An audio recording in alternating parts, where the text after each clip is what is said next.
अक्षिता, अरे भैया आप कब आए? और आपने तो मुझे बताया भी नहीं आने से पहले। अरे वो मैं घर के पास से ही निकल के जा रहा था, मैंने सोचा तुझसे मिल के चलता हूँ। और सब ठीक है घर पे? चलो भैया, ये तो आपने बहुत अच्छा किया, आप घर आ गए। आओ ना, बैठो। हाँ मैं बैठता हूँ। मुझे ना वॉशरूम जाना है, फिर उसके बाद बैठता हूँ ना। हाँ, एक काम कीजिए, आप वॉशरूम में आइए, इतने में कुछ खाने को बना लेती हूँ।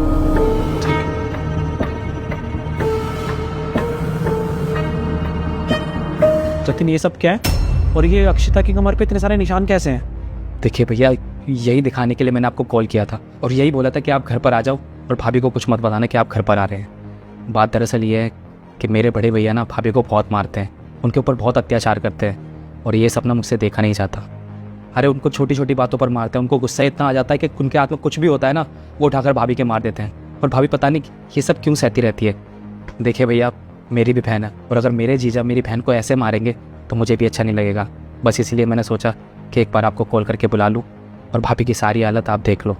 और मुझे ये समझ नहीं आ रहा कि अक्षिता ने मुझे क्यों नहीं बताया। वो अपने भाई को तो बता सकती थी ना कि उसके पे इतना अत्याचार हो रहा है।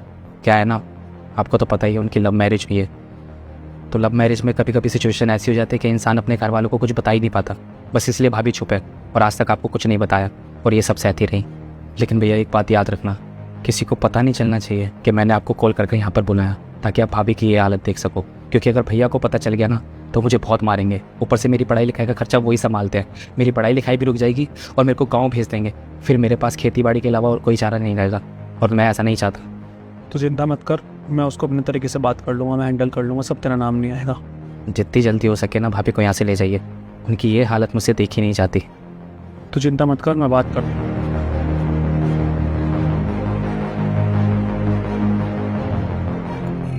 अक्षिता, हाँ भैया। एक सेकंड इधर बैठ, मुझे तुझसे कुछ बात करनी है। भैया 10 मिनट रुक जाओ, चाय बन रही है, मैं फिर आती हूँ लेकर चाय। चाय का गैस बंद कर दे और मुझे तुझसे पहले बात करनी है, बाद में चाय वाय पियेंगे। उसको बंद करो, इधर आ। क्या हुआ भैया, आपने चाय क्यों बंद करवाई? एक बात बता, तू मुझे, तेरे ऊपर इतना अत्याचार हो रहा है और तूने मुझे बताना जरूरी भी नहीं समझा? अत्याचार? और वो भी मुझ पे? भैया कैसी बात कर रहे हो आप? आपको पता भी है, अगर मैं मन में कोई चीज़ सोचती हूँ ना कि मुझे ये चीज़ चाहिए तो मुझे ना तुरंत ला कर देते हैं, वो रानी बना के रखते हैं। मुझे पता है आपको। वो तो मुझे बहुत अच्छे से पता चल रहा है कि तुझे वो कैसे रानी बना के रखता है। तेरे ना पीठ के निशान बहुत अच्छे से देख लिए हैं मैंने कि कितने निशान किए हो तेरे शरीर पर उसने। कौन से निशान भैया, क्या बोल रहे हो आप? मेरे तो कुछ समझ ही नहीं आ रही आपकी बात। भाभी बस कीजिए, और कितना झूठ बोलेंगे आप भैया से? अब भैया से ना झूठ बोलने की कोई जरूरत नहीं है। मैंने भैया को सब कुछ सच सच बता दिया है कि मेरे बड़े भैया आप पर कितना अत्याचार करते हैं, कितनी मार पिटाई करते हैं आपके साथ। और भैया को भी ना सब कुछ समझ आ गया है। तो जो भी भैया पूछ रहे हैं ना, मेरे बड़े भैया के बारे में सब कुछ सच बता दो। भैया मैं ना आप लोगों को बताना चाहती थी, पर मैं डरती थी क्योंकि मैंने आप लोगों के ना मर्जी के खिलाफ शादी करी थी। मम्मी तो मुझे बोलती थी कि बेटा तू एक किन्नर है, वो तेरे से सिर्फ पैसों से प्यार करता है और तेरे दिल से कोई प्यार नहीं है उसके लिए। तुम लोगों की शादी कभी भी सक्सेस नहीं रहेगी आगे तक। लेकिन मैंने फिर भी उनको बोला कि नहीं मम्मी, वो मेरे से इतना प्यार करते हैं ना जिसकी कोई हद नहीं। हर एक चीज़ के लिए मेरे को राज़ी हो जाते हैं, वो जो कहती है वही दिलाते हैं। इसी कारण मैंने शादी भी करी उनसे। पर भैया जब तक मैं टोली करती थी और पैसे कमाती थी ना, जब तक ही मुझसे प्यार करता था वो। और जैसे ही हमारी शादी हुई और सब कुछ बंद हो गया ना मेरा पैसा कमाना, वो तुरंत मेरे ऊपर अत्याचार करने लग गया। मेरे साथ मार पिटाई करने लगा, बोलता था कि बाहर जा कमा के लेकर आ, वरना इस घर के अंदर रहने की तुझे कोई ज़रूरत नहीं है। अच्छा, तूने अपने आप से सब कुछ सोच लिया? अरे तू एक बार मुझे बताती तो सही। तुझे पता है ना, इस दुनिया में सबसे पवित्र रिश्ता होता है भाई बहन का। एक भाई बहन का ही रिश्ता है जो एक दूसरे को सपोर्ट करते हैं। और तूने कितनी भी गलती करी हो, इंसान से गलती होती है ना।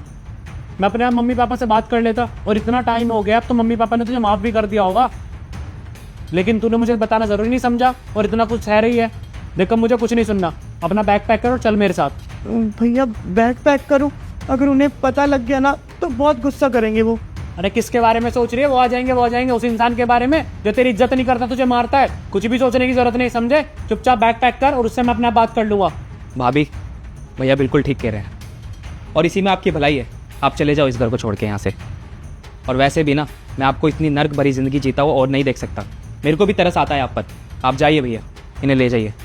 और भाभी रही बात भैया की, तो उन्हें मैं संभाल लूँगा। आप भैया के साथ चले जाइए। ठीक है भैया, मैं बैग पैक कर लाती हूँ।